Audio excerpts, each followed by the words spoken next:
Well, hello everybody. Welcome to this video. Today I'm going to continue on about our conversation about niching down and finding your ideal student and finding out more about the audience that your studio and your website would reach. So over the last couple of weeks, I want to give you a quick recap of what we've covered.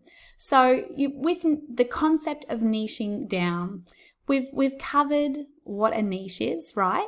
So if you remember, a niche is a small subsegment of people from the wider pool of those, wanting to learn guitar or learning piano. And they're a group of people that have a common question, a common frustration, a common problem, or, a common dream or goal. And so generally speaking, we find them by what they're searching for online. That's generally the way people seek out information these days.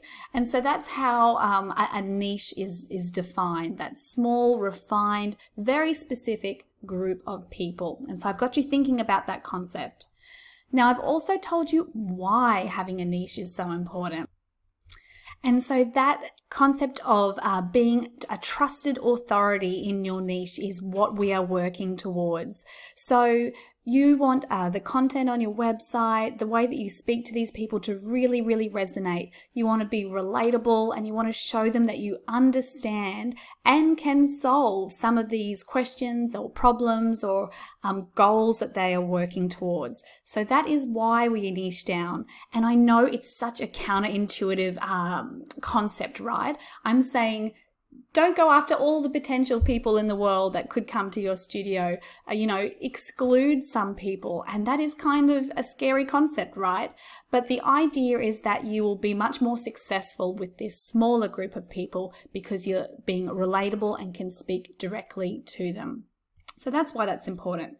And I also gave you a couple of tools to brainstorm your niche. So that's looking through relevant Facebook groups and looking at public Q&A sites like Quora, Answer the Public, and to see what types of questions people are asking and the people who are asking those questions. So those tools will help you brainstorm and find that smaller niche subgroup of people that you can target your studio to. Now, I didn't mention this before, but I actually have a couple of additional ways that I find out more and more about the people who visit my website and what their needs are, what problems they're trying to solve. And the best part is you can do it too, and all of these things are absolutely for free. Now, this might be a little bit further down the track from you, so please don't worry about that. Some of these things you could implement quite quickly, even if you don't have a website. So I will show you these ways that I find more about my audience, and they have actually helped me to create blog articles, video tutorials, and I've even used some of the responses that I'll show you to craft free offers at my website. So free video series or free training, etc. That's called a lead magnet or an opt-in offer. And I use that to build an email list so that I can continually be in contact with people that are clearly expressing interest in what I do and are I'm capturing the information of the people that are most likely to want to pursue lessons with me or purchase a flute course that I might offer, things like that. And that is such a critical part of the success of your music studio. But list building and email capture is something for another video. Today, we are simply on a fact-finding mission. So the first one is actually over on Facebook. So I have created a private group for my own website and my own project, The Flute Coach. And this is it here. And something, I didn't actually do this straight away, and I wish I had, because I would have gotten so much more information on people. So people find my group, they search for flute on Facebook, and then they find my group. Now, behind the scenes, this is sort of where I manage my page. When people request to be a part of my group, I actually ask 3 questions. So this is the same for any Facebook group that you might want to set up. And you can do this whether you have an existing studio or not. You're absolutely free to create a social group and start to interact with people and learn more about them. So if you don't have a group already, I'd encourage you to try one and see who joins, and you might be surprised that even new niche ideas and new groups of people pop up that you didn't even know existed yet. But nonetheless, so when I created this group, what I can do here is I can ask some membership questions. So people are free to respond or not respond. And when I view these responses, I can decide whether to admit people to the group or not. So I ask 3 key questions that give me some really powerful insights into who these people are. So this is the first one. Imagine it's 1 year from now. What would you like to achieve with your flute playing? And so this gives me some great insight into what people are working towards ultimately. What makes them happy? What are they struggling with right now? And that feeds into the second question here. What's been the most difficult thing about learning the flute for you? And this is a big one because it's a big content spinner.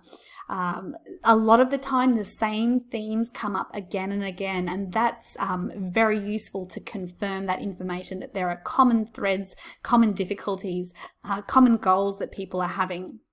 And then the third question actually helps me with my building my email list. This is optional. And it's really helpful if you have a sort of an email management system to help you with this. But you can collect email addresses with people's permission.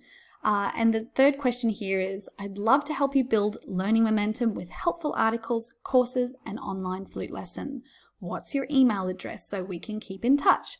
And so many people leave their email with me, some don't, that's okay, but that then gives me an avenue for further conversation and follow up, and to nurture that relationship with that person so that down the track when they're ready, they might pop into a course or pop into a flute lesson. And in the meantime, they're interacting with other players, they're gaining momentum and keeping accountable in the group, they're learning more about me and the way that I interact with people as well. So this is a great tool for sort of market research and learning more and more about your audience. So I take these responses and I just copy and paste them over into a Google Excel spreadsheet. And I just keep those, and I can look through those and reflect on those and collate those at a later time. So that is my first way. Now, the second way is popping over to my website, and this is one of my opt-in offers. It is called Embouchure Bootcamp, and it is a 4-part video series that helps, flute players start with improving their sound, getting a sound, improving their sound, and set some techniques to, play low notes well and high notes well. And I actually created this opt-in offer off the back of the responses that I received. So I created some YouTube tutorials when I could see that people were struggling with certain aspects of making sound. And so I created this opt-in offer here. Are you making one of these 4 fatal embouchure mistakes? You need these fast and easy strategies to find your sound and zero in on beautiful flute tone. So then I outline what the lessons are, and here is a form for them to enter their name and email, and I can send them those. But that is only half of the magic. So once they enter their name and email address, I send them to a thank you page. This is very standard, saying thanks for registering, go and check your email address and you'll find all my videos. But down here on this thank you page, and it's a bit wonky, I don't know why, but I have embedded a free survey from SurveyMonkey. It's totally free. For every survey that you create, you can have 100 responses. So if you go past 100 responses, all you need to do is create a new survey form and embed the new form into your web page. But very, very similar. I want to find out a little bit more about the type of people that are seeking out this information on sort of beginner flute sound.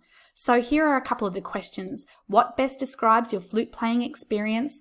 I'm a total beginner. I'm a total beginner to flute, but I have played other instruments, or I've played flute before and I'm returning after a long break. And then once again, I need the most help with, and this is a thing that is super important for me too. So we'll jump over to SurveyMonkey and we'll have a look at some of the responses that I've received. So this is 100% free. This is the free version. There you can upgrade and do a paid account. You can do more analytics and more fancy things, but honestly for this exercise, the free version is totally fine. So what best describes your flute playing experience? I can see the breakdown here of people who have never played music, never played an instrument, and are total beginners. People who have instrumental experience, can read music and have those musical concepts and foundation, but are new to flute, and then returning players. And then for the second question, I need the most help with. This is gold. Here we go, getting a clear tone in the second octave, figuring out the embouchure so I can actually make a sound, the higher register, embouchure coming up again. Embouchure, of course, this makes sense considering they've just opted into getting information about embouchure and sound. But there's all sorts of amazing things in here. Breathing comes up time and time again. And so you'll start to see these themes of things that people need help with. And it is so incredibly useful to have this treasure trove of responses there to help guide your content.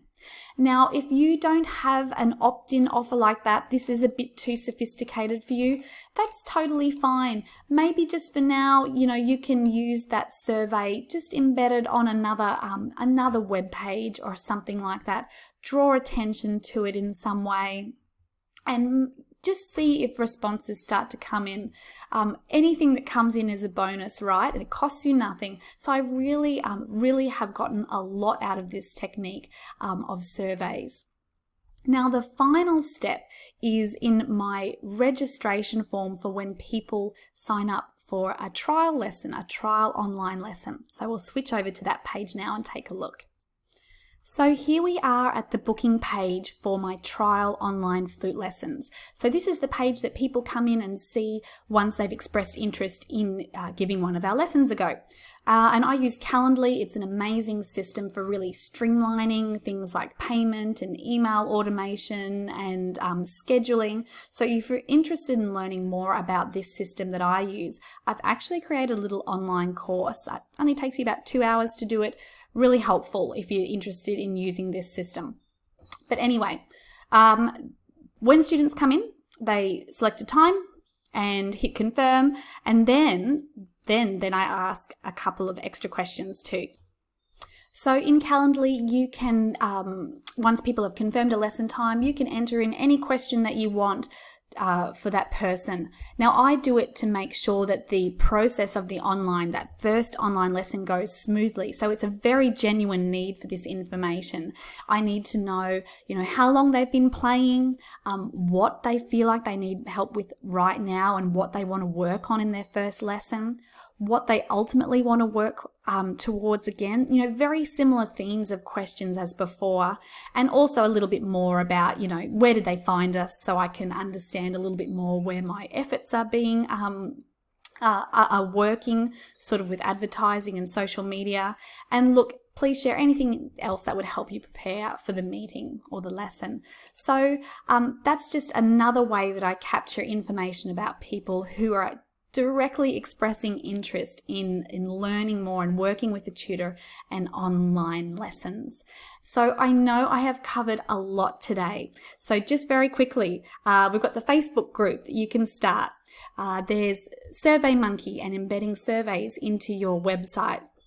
And then there's this Calendly system. So when someone automatically registers for a lesson, I can learn more about them. Even if they don't proceed with a lesson, I still gain a sense of the people that are seeking out that kind of help. I hope this little tutorial has been helpful, guys. Please let me know. Hit me back with a reply if you'd like any more clarification or help with this subject.